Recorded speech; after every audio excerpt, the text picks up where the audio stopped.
Let's have a quick look at the two videos related to control groups and instrumental variables.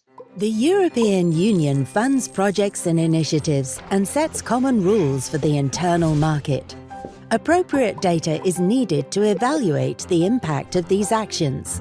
Data for evaluation should be relevant to the desired objective or outcome, the intervention logic, such as how the action is expected to impact the outcome, and the evaluation criteria, such as effectiveness or efficiency.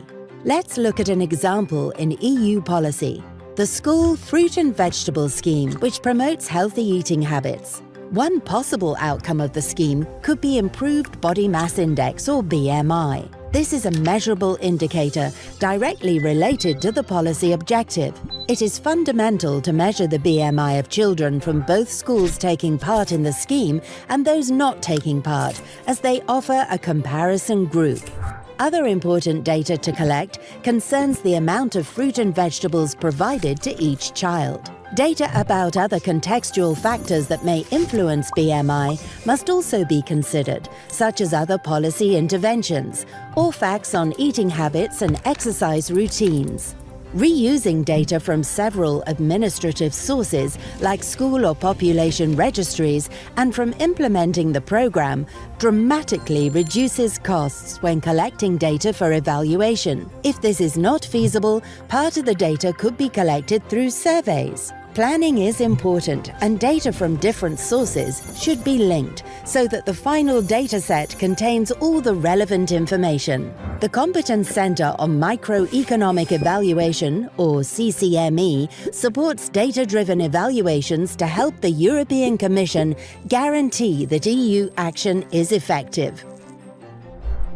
Discover more about the Competence Centre and its resources at our website.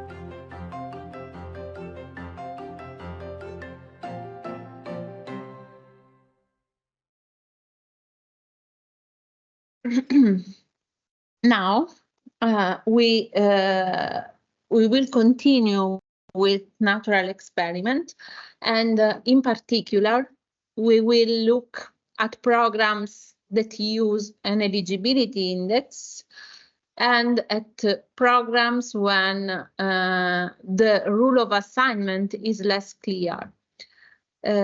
Tomorrow you will see the programs in which you need the evaluation of programs in which you need to construct an artificial control group. Okay. So to evaluate program that use an eligibility index, we apply regression discontinuity design, or RDD. So RDD is an impact evaluation method in which eligibility is determined by in which eligibility is determined by an eligibility index, which is called assignment rule or forcing variable, that has a clearly defined threshold, which is called cutoff. And that determines whether potential participants are eligible or not for the treatment. This has been widely applied in social anti-poverty programs where the treatment is assigned on the basis of a poverty score. Also for training programs in which the treatment, the eligibility for the training is given by an age threshold, so for instance, under 25, or also for the EU cohesion policy funds, in which there is a GDP-based forcing variable to identify the less developed regions. And more in general, for all that programs that use a threshold of an eligibility index to identify treated and controls.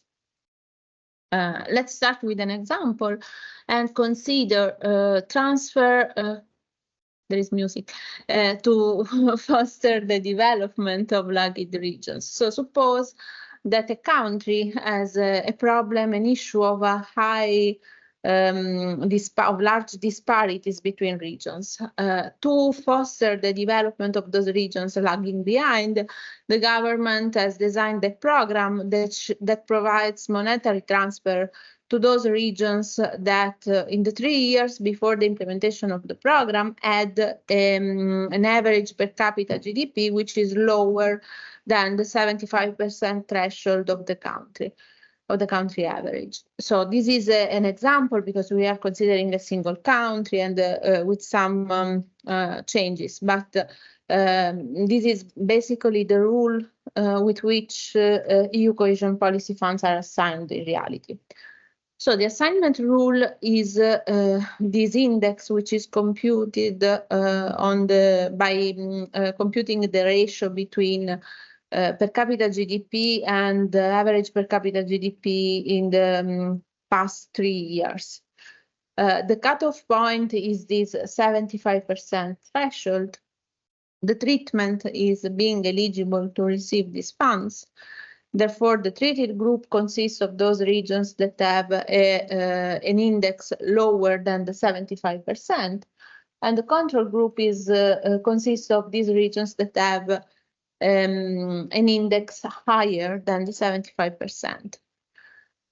For the regression discontinuity design to be applicable, we need to have some we need that some condition must hold. First of all, the assignment variable should rank individuals or regions or units in a continuous or smooth way.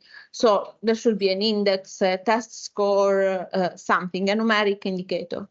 Then the index must have a clearly defined cutoff point. So there should be this threshold that separates eligible and non-eligible units. And an important condition is that this cutoff point must be unique for the intervention you are evaluating. So if you have multiple policies, for instance, this happens quite often when you evaluate active labor market policies, in which the assignment is based either on the age, in which you have many policies targeting individuals that are under 25, or on unemployment term, in which you have many policies targeting individuals that are unemployed for at least 12 months or for at least 24 months. In these cases, if you have multiple policies, multiple actions targeting the tact at the same threshold, it would be impossible to identify which is to disentangle the effect of one action from the effect of the others. Then the score or the forcing variable should be non-manipulable. What does this mean? So units could not affect the forcing variable to decide whether to stay on one side or the other, or the cutoff. And the impact is estimated in the interval around the cutoff. So the impact is estimated on the basis of a bandwidth that is estimated, computed, fixed by the evaluator. We will see this afternoon how to set the bandwidth. But and so what we are obtaining is the local average treatment effect. So local because on the basis, these methods assumes that regions that have a score, regions or units that have a score which is slightly higher or slightly lower than the cutoff are identical in all characteristics except for the treatment. So the smaller is this interval, the more similar are the units. However, if you have a few units that are located in this small interval, then you won't get robust estimates, so you should extend your bandwidth. But in this case, you might be keeping also units that are slightly different. So it's a trade-off between sample size and the width of this interval. Well, when you make the bandwidth bigger, do you still have the assumption that treatment it's assigned as random, or you have a function of when the bandwidth, I mean, the size of the groups, each side of the cutoff?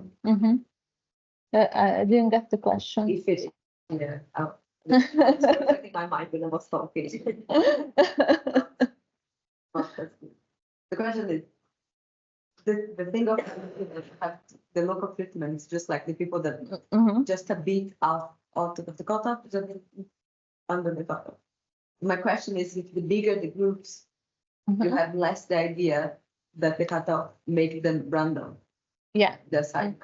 Yeah. So you should, so for example, when you're dealing with people with patch transfers, so you should keep it like very little. And the question is how big or small the group should be. There are packages that estimate the optimal bandwidth, and then you do sensitivity by doubling or halving the bandwidth to see if results change a lot or if they stay stable, and then you do a bit of sensitivity analysis. You don't decide it before? No.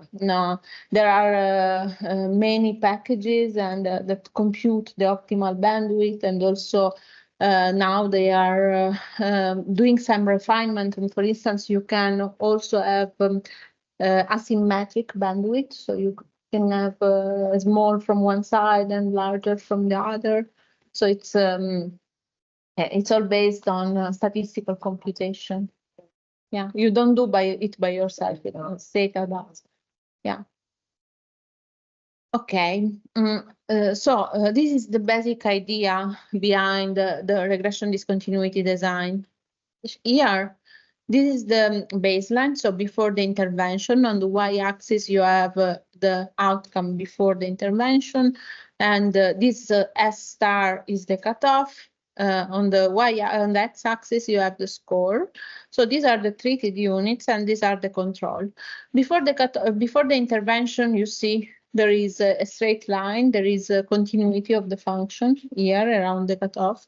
After the implementation of your program, at this threshold, you see there is a jump in which, and the treated units have a higher outcome than controls. So this jump in this small interval around a star is considered the impact of your intervention, and is a local average treatment effect. Here again, we have the compliance issue. So in case, and the RDD assumes as two different forms according to compliance. If there is full compliance, so the eligibility rules are strictly enforced, and the probability of participation is 0 for the control and 1 for the treatment. In this case, we apply a sharp RDD. Instead, in other cases, if you might have imperfect compliance, and so you might have that the probability of participating, of getting the treatment, is slightly lower than 1 for the treated and slightly higher than 0 for the controls. In this case, you apply a fuzzy RDD in which the framework is very similar to an instrumental variable approach, in which eligibility is then instrumented with the treatment.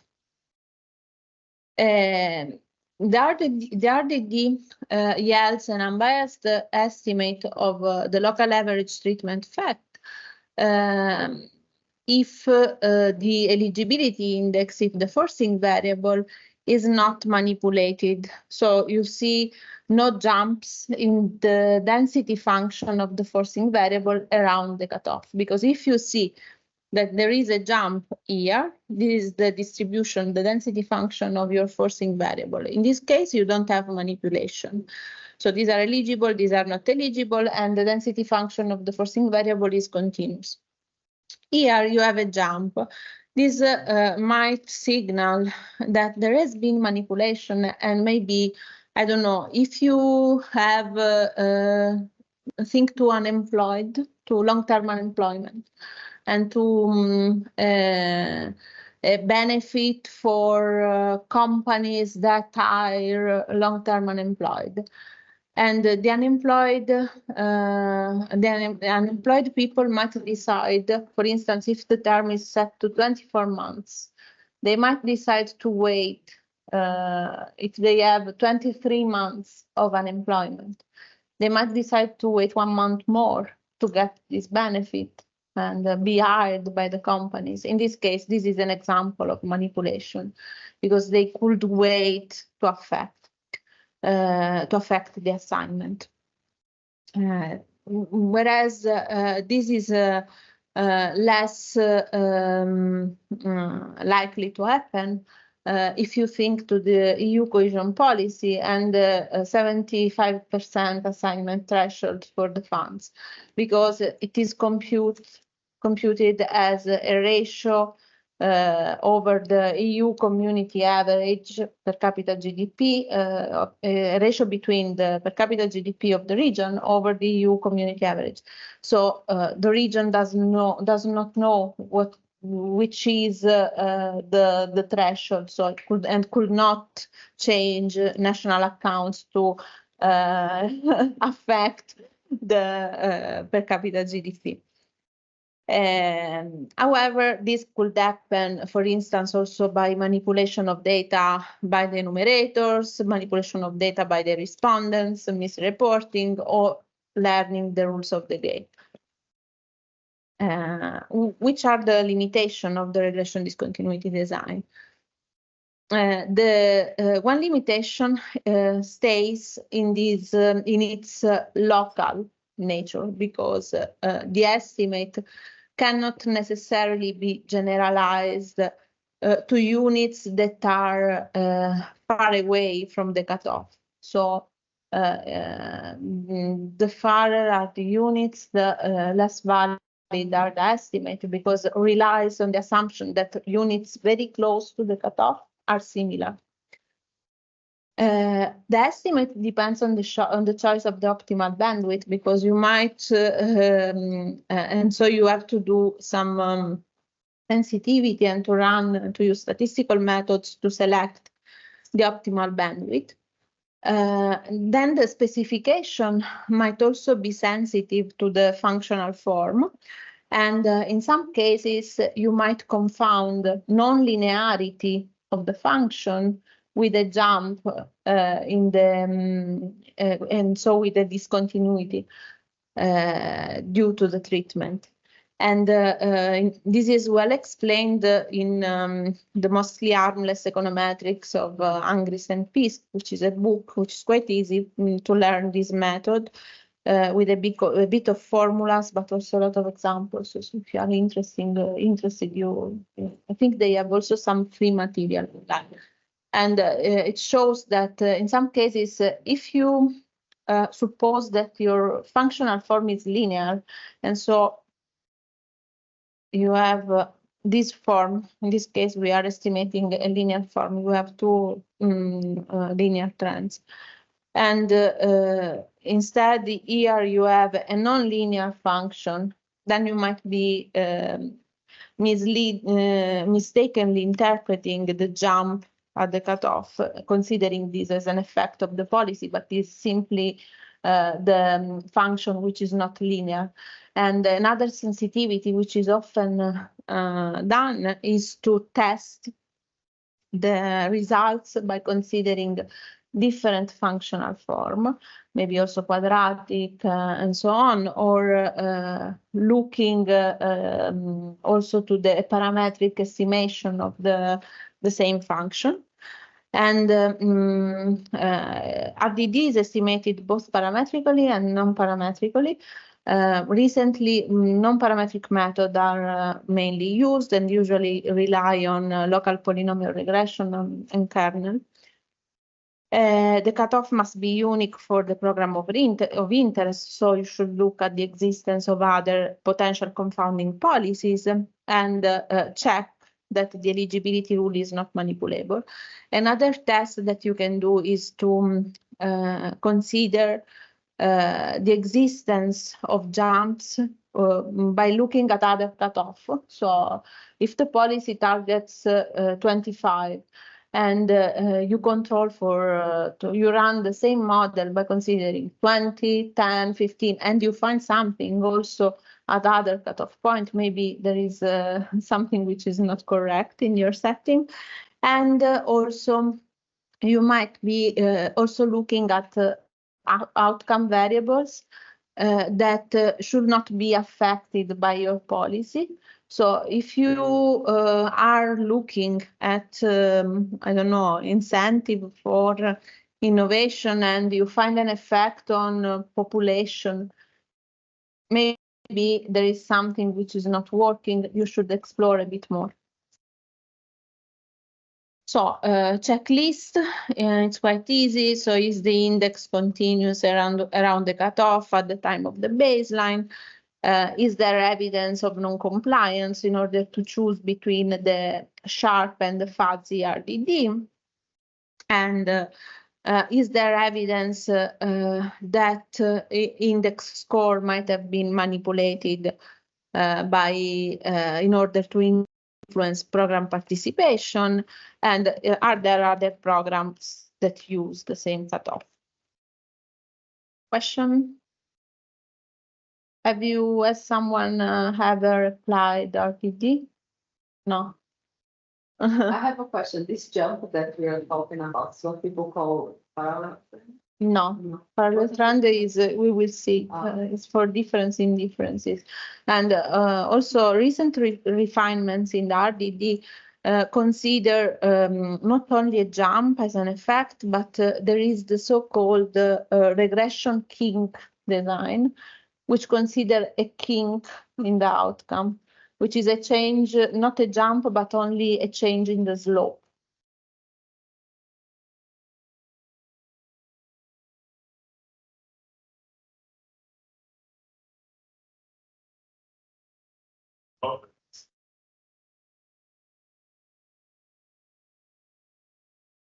They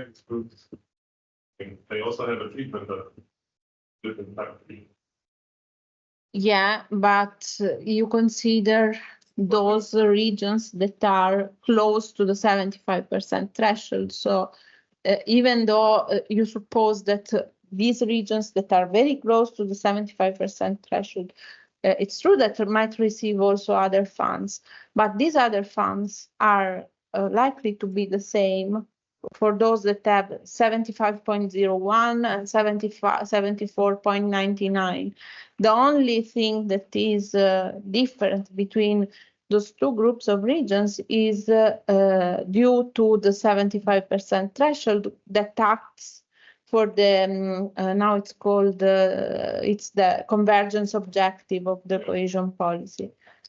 Then you might need to do some cleaning of your data before, so you might decide either to exclude some regions that are non-compliers or to adopt a fuzzy regression discontinuity, because as you know, in some cases you see that are classified as objective one regions, as convergence regions, also NUTS2 that are above the 75% threshold, but they got the funds for political reasons or because they were hit by a crisis and so on.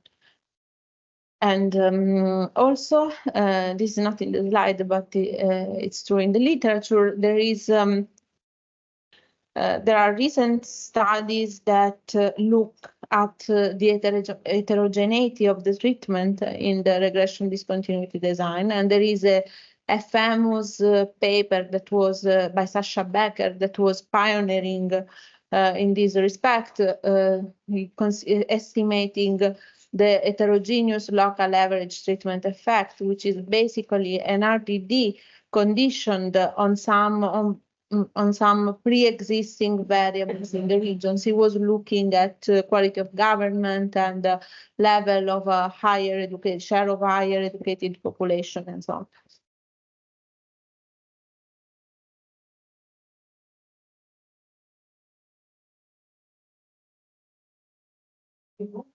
Now you cannot apply, if the eligibility is manipulable, then you cannot apply RTD, because this test on the manipulation, which is called McCreary test, is fundamental for the validity.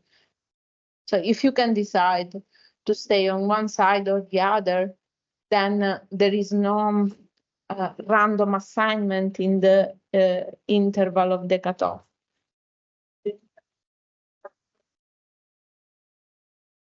You say 1 unit, yeah, if there is 1 unit, yes, but if you do this test and you see that this is a density function, so it's not 1 unit, but it's a frequency of units, you see, share of units. So if there is this density function, the density function is has this form, then this means that many units manipulated. And for instance, there are many unemployed persons that waited until the 24th month of unemployment term to get the benefit. So it's not, if it's one person, this is an outlier and is a single non-compliant, which is not an issue. But if you have, if you see that in your sample, the 30%, the 70% of units among the treated, among the eligible one, is ER, and there is a drop for the other side, then there might be something wrong. I forgot to say that in this case, we are supposing to have treatment on that side of the cutoff and a control, not treatment, not eligible on this side. But you can have also the opposite case, in which are treated those that stay above the cutoff. Think, for instance, to those call for projects that were launched in research and innovation, that are called Innova, I think, by RTD. In this case, projects proposed by applicants were evaluated and by a committee and were given a score.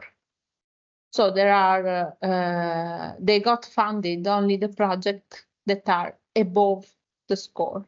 In this case, you are using the score as the assignment rule. And of course, you will have eligible projects on the right-hand side of the cutoff and non-eligible projects on the left-hand side. So it's the opposite. Question related to how does this relate to geographic borders? Okay. For example, in the EU cohesion funds, I was thinking of the case of Ireland and Northern Ireland, where Northern Ireland would, I think, be a region in the UK under the 75%, not now, but previously. And Ireland is not. They're all because of the administrative divide. But the reality is of the border region must be very similar in terms of GDP and how you can use those scenarios in this. Yeah, this is actually something which is used in reality. Not, I don't know if there are studies on Ireland, but there are studies of on Italian regions for those that are at the border between the south and the center of Italy, which are eligible or not eligible. Or there are also studies which exploit the German borders, where also you have the eligible and non-eligible. And more in general, this is spatial regression discontinuity design, in which the forcing variable is a measure of distance. So you consider the distance from the border as your forcing variable, And then you will have a cutoff based on the distance from the border. Yeah, the method then it's the same. Changes the definition of the forcing variable. So you consider as assignment rule the border. Yeah. And maybe or a distance from this border. And you consider that units that could be also municipalities very close to the border, but falling in the territory of competence of one region are treated, and municipalities that fall under the control of the other regions are not treated, despite being very similar in all characteristics, except for this. Okay.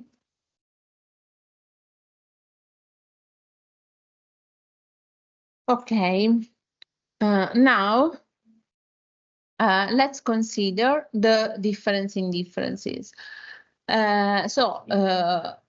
saw that in the case of regression discontinuity, we are exploiting a policy characteristic, so something which is related to the assignment of the policy to identify the causal effect. In the difference in differences, we are moving to a different framework in which you don't have a clear characteristic of the policy in the assignment or in the promotion that makes the identification of treated and controls easy. Difference in differences compares the changes in outcomes over time between the treatment group and the control group. And this corrects for the difference between the two groups that are constant over time.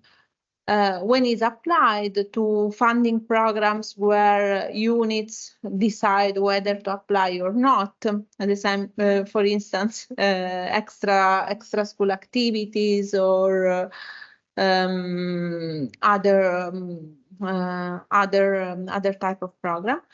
And when the assignment rule is not clearly known, and maybe there are differences in the timing of the treatment, so some units are treated before, earlier, and some are treated after, or in the intensity of the treatment, or in the exposure to the treatment, and so on. Let's start from the simple case, and then we will see the others. So suppose that the Ministry of Education wants to enhance the performance of lower secondary school students by financing low-performing school with extra activities in the afternoon. This is the selection process. So school might decide to apply or not. Schools that meet the selection criteria are selected. Selected schools are financed.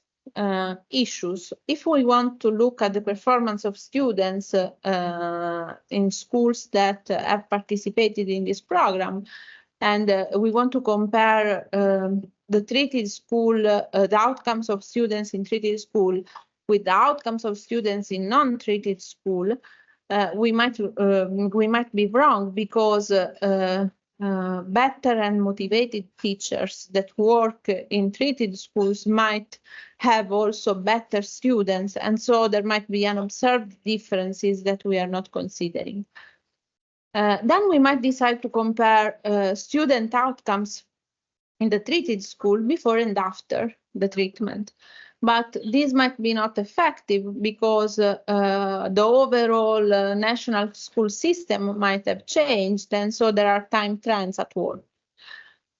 What does difference in differences does? It's already in the definition, because we have difference in differences, so we have a double difference. Difference in differences allows to compare students' outcome in the treated school before and after the treatment to students' outcomes in the control school before and after the treatment. So you see there is a difference of the differences. Let's consider an outcome Y, and two time periods, so time 0 before the intervention and time t equal to 1 after the intervention. Then we have two groups, the group of the treated that receives the intervention and the controls that do not receive. So here we have the timeline T0 pre-intervention period and T1 post-intervention. The question is, what would have happened to treated units in the absence of the treatment? So our goal is to estimate the average treatment effect on the treated, and ideally, we would like to observe two parallel words. However, this is not possible. Let's see in the graph what we said before with the examples.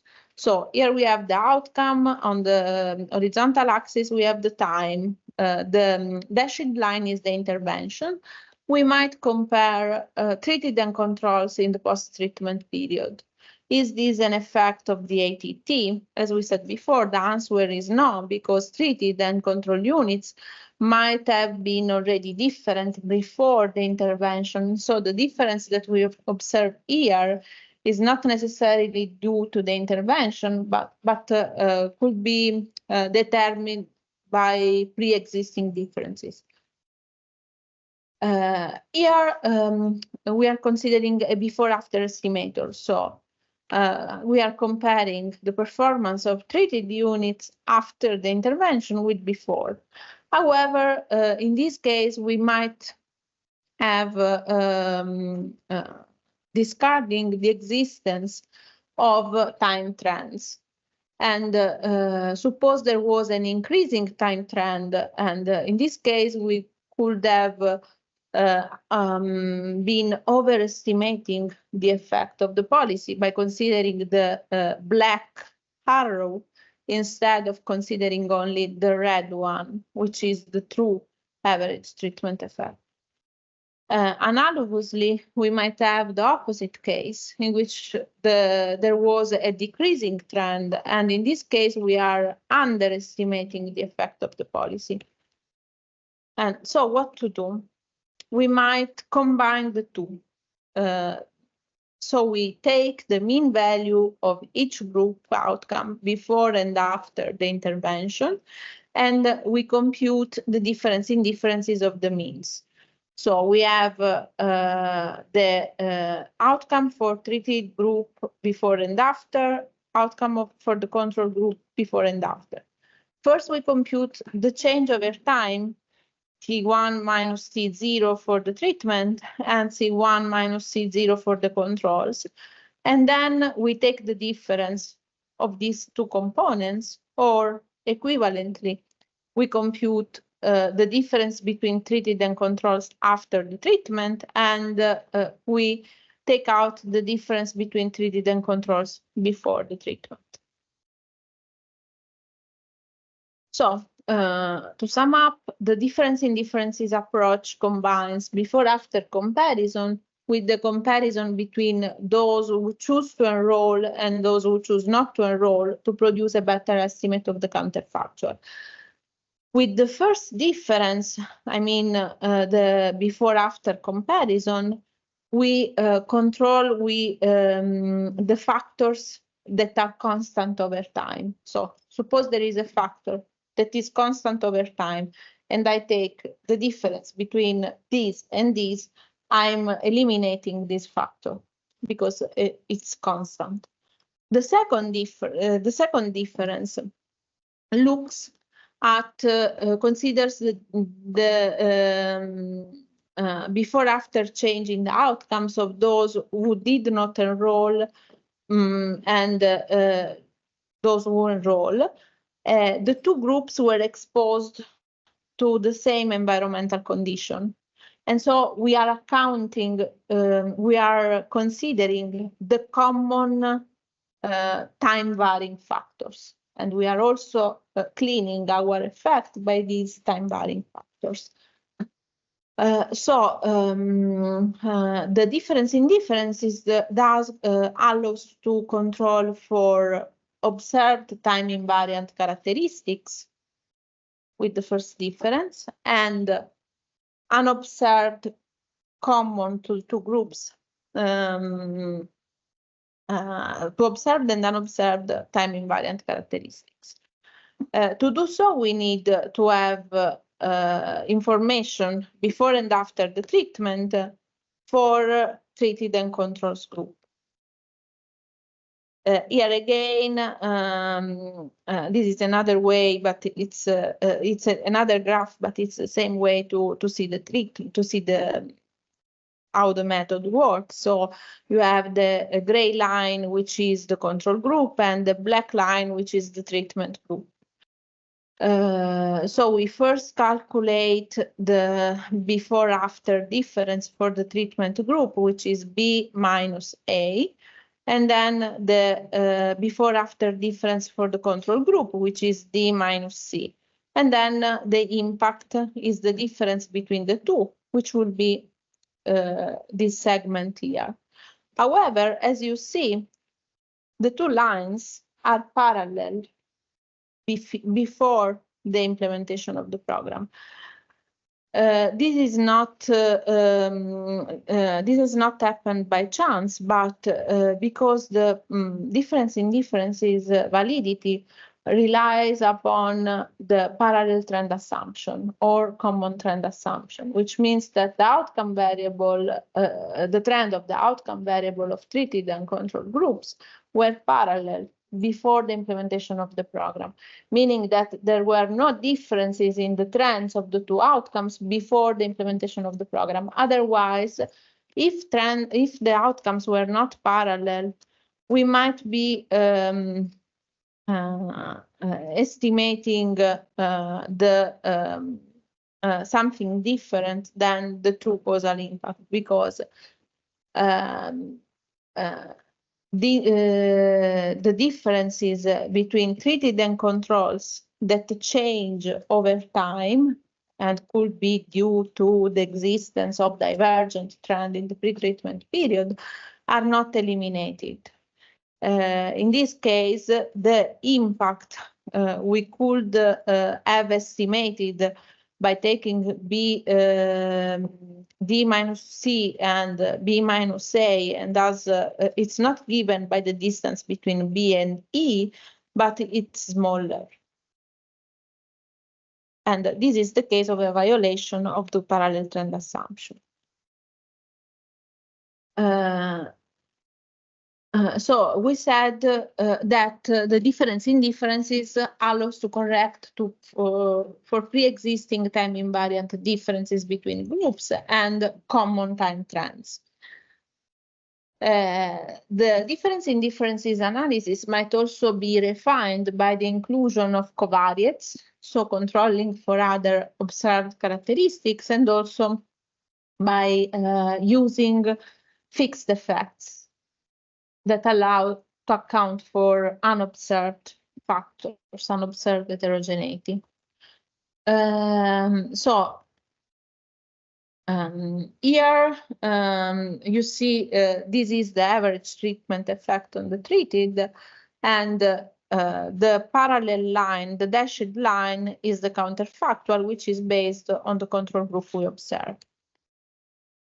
However, the parallel trend assumption could not be easily tested. So what you do is plot the change over time of the outcome. So you simply do what in theta is xt line, and you obtain a graph like this one, and you see if trends are parallel. And now there are many more sophisticated tools that try to assess the validity of the parallel trend assumption. Of course, you need to have more years in the pre-treatment period. The more year you have, the larger period you have before the implementation of your program, the better, because this allows to test more properly the parallel trend assumption. And another way to test it is to implement an event study analysis, in which you disentangle yearly effect of your intervention, and you consider leads in the pre-treatment and lags in the post-treatment period. So you have the dynamic of your ATT. And if you see there was a statistically significant impact in the pre-treatment period, this might suggest there were divergent trend and also that there was anticipation of your program, meaning that units started to behave differently already before the implementation, and this invalidates your difference in differences, so you cannot make any causal claim. And in the post-treatment period, you see if there is immediate effect or not. Then I have to say for completeness that in most recent years, there were plenty of new studies and new papers refining difference in differences analysis. So there is a vast recent literature trying to relax some of the hypotheses.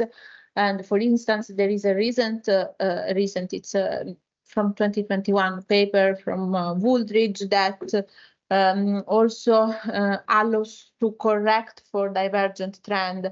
So it includes a vector of interacting the covariates with ER effect, and in which even if it says, even if you have divergent trends, you can correct the different patterns of the treated and control units, and this is not an issue for your DIT design. Okay, so I said we can look at the common trend by visual inspection or by carrying out an event study analysis. This is what I was saying before. These terms are called leads, and these are the lags. This is the implementation here. And you see if when the vertical whiskers cut the 0 line, it means that these are not statistically different from 0.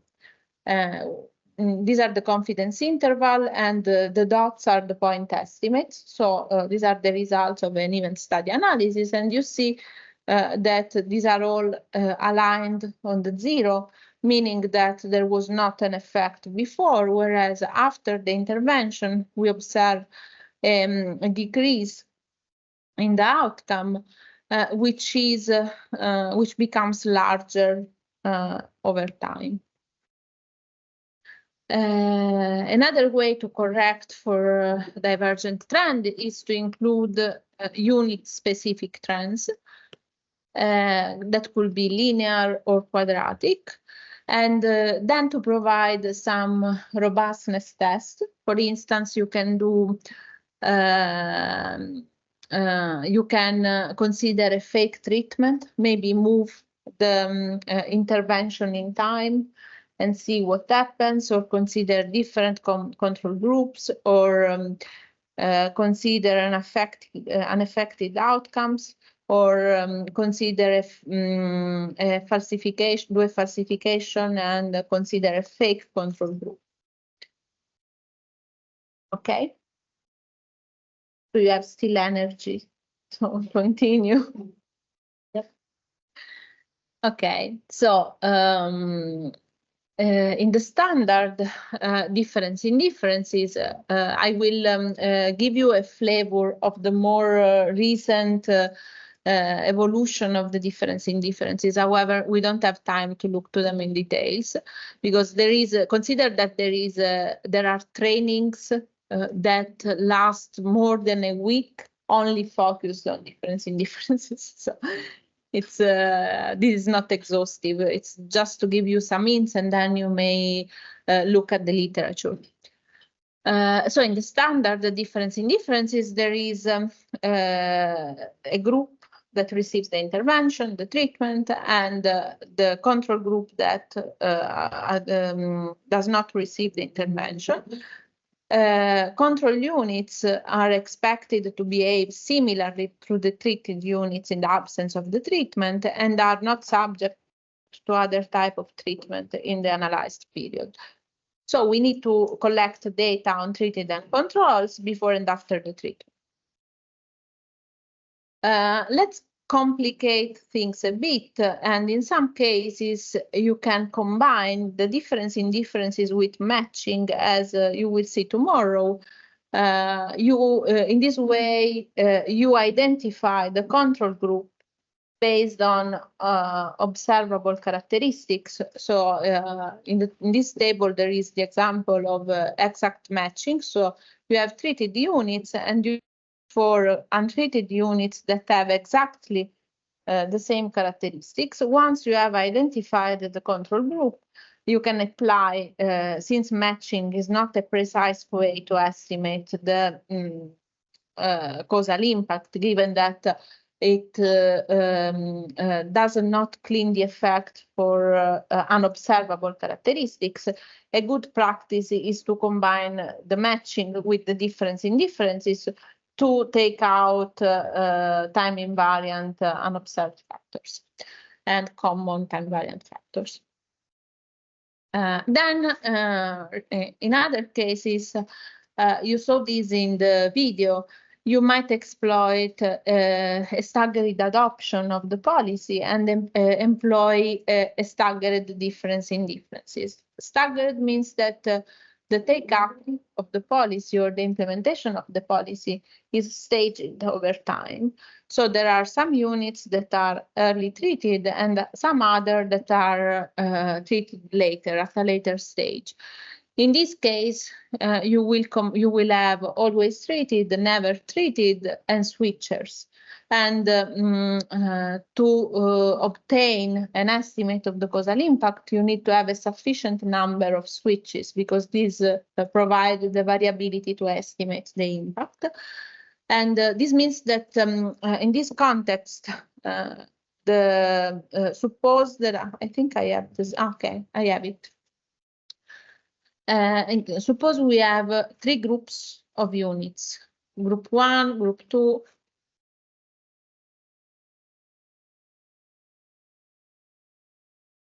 group 1, group 2, and group 3. Group 1 is, for group 1, the treatment starts in 2011. For group 2 in 2012, and for group 3 in 2014. Basically, in this staggered difference in differences, group 2 and group 3 are not yet treated until 2012, respectively, and 2014.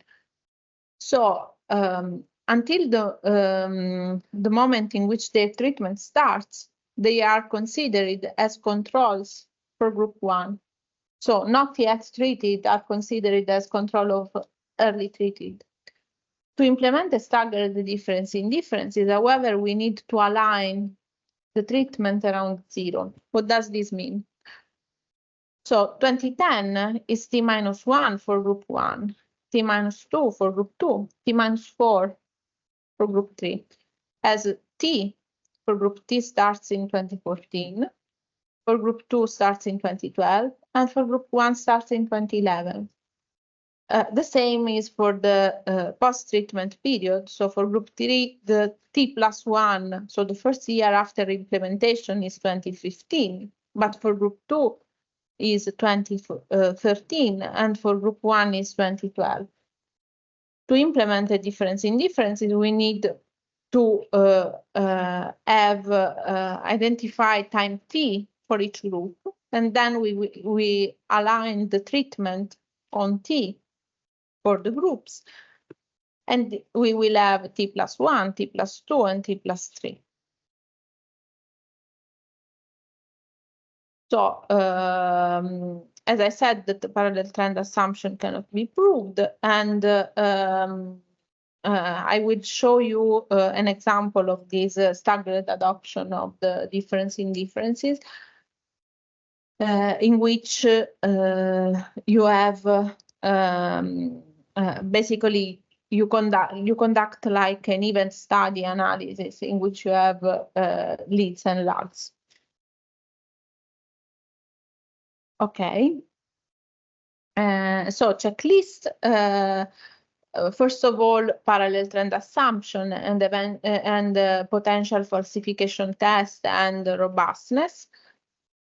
Then you might provide some other robustness by considering a different comparison group, or by considering a fake outcome and consider outcome variable and groups that should not be affected by the treatment. Okay? Yeah. The reality policy that is first implemented and then implemented for another group. After they might incorporate learning, implementing the policy in the first group, in the second group, so the treatment might be different for the second group than it was for the third group. Okay. Yeah, in this case, then there are some correction also for these, and there are, for instance, some papers of the Chez Martin that looks at these differences in the switchers and also in the treatment. And then another way to exploit that is not in the slide.